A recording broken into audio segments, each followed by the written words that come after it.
Hi friends, மாயா சீனு சீரியல்லேருந்து சூப்பரான promo வந்திருக்கு. நம்ம அதை பற்றி தான் இந்த வீடியோக்குள்ளே பார்க்க போகிறோம். வாங்க நம்ம வீடியோக்குள்ளே போகலாம்.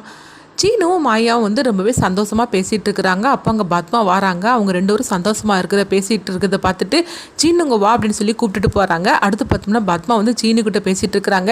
என்ன சீனு, நீ இந்த அளவுக்கு மாறி போவேன்னு சொல்லி நான் கொஞ்சம் கூட எதிர்பார்க்கவே இல்லை. அந்த மாயாக்கிட்ட இந்த அளவுக்கு நெருக்கமாக இருந்துட்டு இருக்கிற.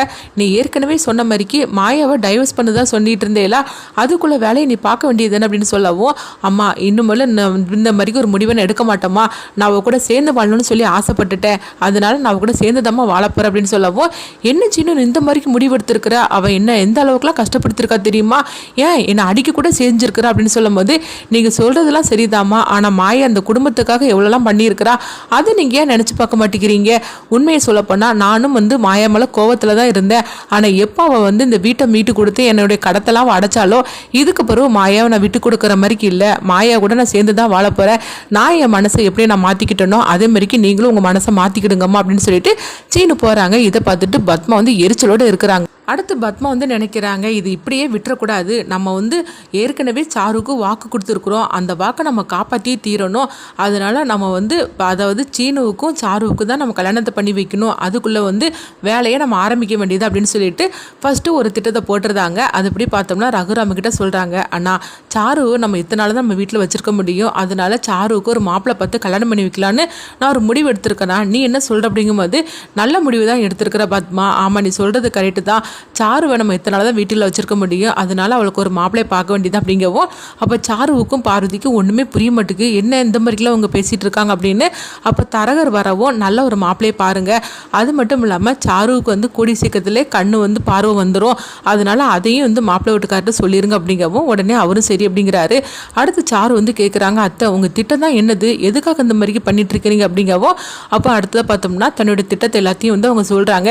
இது கேட்டதுமே வந்து அவங்க சாரு ரொம்பவே சந்தோஷப்பட்டு இருக்கிறாங்க. இந்த உண்மையை வந்து தனா வந்து தெரிஞ்சுக்கிட்டுதாங்க, ஏன்னா அவங்க கோயில் வச்சு தான் பேசிட்டு இருக்கிறாங்க. அதனால இது எல்லாத்தையும் தனா கேட்டுட்டு அவங்க மாயா கிட்ட வந்து சொல்றாங்க.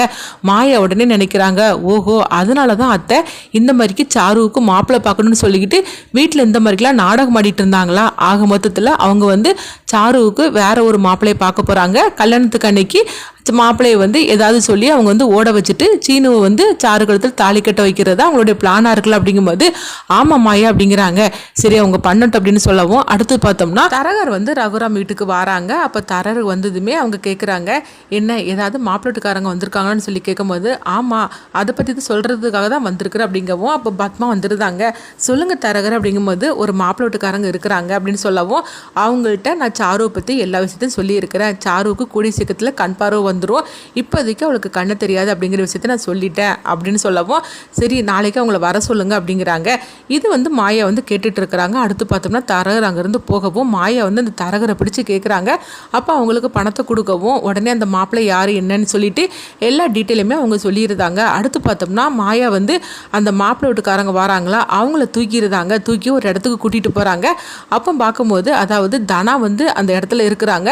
மாயா வந்து போலீஸ் மாதிரிக்கு வேஷம் போட்டுட்டு வராங்க. மாயா போலீஸ் மாதிரிக்கு வேஷம் போட்டுட்டு வரதை பார்த்துட்டு அவங்க உண்மையான போலீஸ் அப்படின்னு சொல்லிட்டு அவங்க அந்த மாப்பிட்டுக்காரங்க எல்லாருமே பயப்பட ஆரம்பிச்சிருந்தாங்க. ஏன்னா கதிரும் தனாவும் சேர்ந்து தான் அவங்கள வந்து இங்கே அழைச்சிட்டு வந்துருந்தாங்க.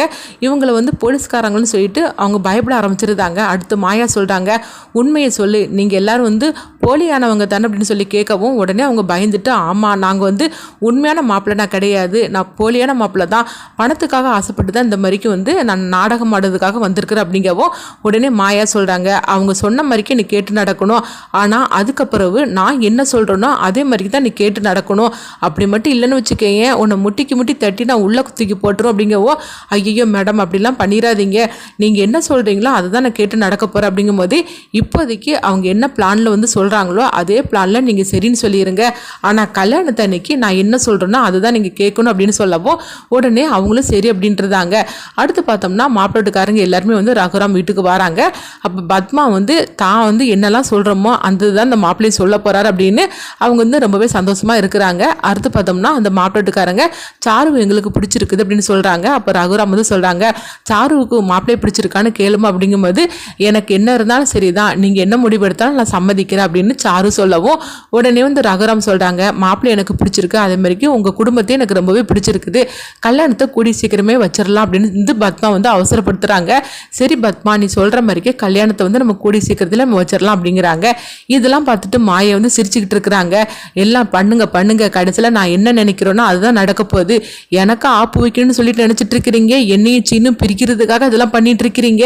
கடைசியில் என்ன நடக்க போகுது பாருங்க, சாரு குளத்தில் யார் தாலி கட்ட போறான்னு வெயிட் பண்ணி பாருங்க அப்படின்னு மாயா வந்து இதை நினச்சி சிரிச்சிட்டு இருக்கிறாங்க. அடுத்து மாப்பிள்ளோட்டுக்காரங்க போயிருந்தாங்க. அடுத்து பார்த்தோம்னா மாயாவுக்கு கதிரும் தனாவும் ஃபோன் பண்ணுறாங்க. அப்போ வந்து மாயா கிட்ட கேட்குறாங்க, அங்கே என்னாச்சுது, நம்ம சொல்கிற மாதிரிக்கு தானே அந்த மாப்பிள்ளோட்டுக்காரங்க எல்லாமே வந்து செய்தாங்க அப்படிங்கும்போது, ஆமாம் கதிர், நம்ம சொன்ன மாதிரிக்கு தான் அவங்க வந்து நடந்துக்கிட்டாங்க, அதனால நீ ஒன்றும் கவலைப்பட வேண்டாம் அப்படிங்கவும், அப்போ உடனே வந்து அவங்க கதிரும் தனாவும் சொல்கிறாங்க, இங்கே பாரு மாயா, அந்த மாப்பிள்ளோட்டுக்காரங்களுக்கு அதாவது நீ போலீஸ் நினச்சி தான் அவங்க இந்த மாதிரிக்கெலாம் நீ சொல்கிறதுக்கு சரின்னு சொல்லியிருக்கிறாங்க, அதனால் கல்யாணம் வரைக்கும் அவங்க கண்ணில் நீ பற்றாது அப்படின்னு சொல்லும் போது, அது எப்படி கல்யாணம் வரைக்கும் நான் அவங்க கண்ணில் படவே மாட்டேன், நீங்கள் ஒன்றும் கவலைப்பட்டுட்டு இருக்காது அப்படின்னு சொல்லும் போது, இல்லை அவங்க ஒருவேளை அடிக்கடி உங்கள் வீட்டுக்கு வந்தாலும் கூட நீ அவங்க முன்னாடி போயிடாது அப்படின்னு சொல்லும் போது, இல்லை நீங்கள் பயப்பட வேண்டாம், நம்ம நினச்சது தான் நடக்க போகுது அப்படின்னு மாயா சொல்லிட்டு இருக்கிறாங்க. அடுத்துக்கு பார்த்தோம்னா பத்மா வந்து சந்தோஷப்பட்டுட்டு சாருக்கிட்ட சொல்கிறாங்க, அந்த மாப்பிள்ளோட்டுக்காரங்க வந்து ஒரு டூப்ளிகேட்டாகும், நம்ம சொன்ன மாதிரிக்கு தான் எல்லாமே செஞ்சுட்டு இருக்கிறாங்க, அவங்க வந்து நம்ம என்ன சொல்கிறோமோ அதுதான் கேட்டு நடக்க போகிறாங்க, நான் போட்ட திட்டப்படி சீனு வந்து அன்னைக்கு உன் கழுத்தில் தாலி கட்ட போகிறான், இப்போ உனக்கு சம்மதம் தானா சாரு அப்படின்னு சொல்லி கேட்கவும் உடனே சாரு சொல்கிறாங்க, ஆமாத்த, நீங்கள் சொல்கிறது கேட்கும்போது எனக்கு ரொம்ப சந்தோஷமாக இருக்குது, உண்மையிலேயே நீங்கள் எனக்கு வாக்கு கொடுத்த மாதிரிக்கே எனக்கும் சீனுவுக்கும் கல்யாணம் பண்ணி வைக்க போகிறீங்க, எனக்கு எவ்வளோ சந்தோஷமாக இருக்குது தெரியுமா அப்படின்னு சொல்லவும், அப்போ பார்வதி சொல்கிறாங்க, ஆமாம் அண்ணி, நான் கூட வந்து என்னமோ நினச்சிட்டேன், ஆனால் நீங்கள் இந்த அளவுக்கு வந்து பக்காவாக திட்டம் போடுவீங்கன்னு சொல்லி நான் கொஞ்சம் கூட எதிர்பார்க்கவே இல்லை, அந்த மாயை கூடி சீக்கிரத்திலே சீனு விட்டு இந்த வீட்டை விட்டு போக போகிறோம் அப்படின்னு சொல்லிட்டு அவங்களாம் சந்தோஷப்பட்டுட்டு இருக்கிறாங்க. அடுத்து என்ன நடக்க போகுதுன்னு பார்க்கலாம்.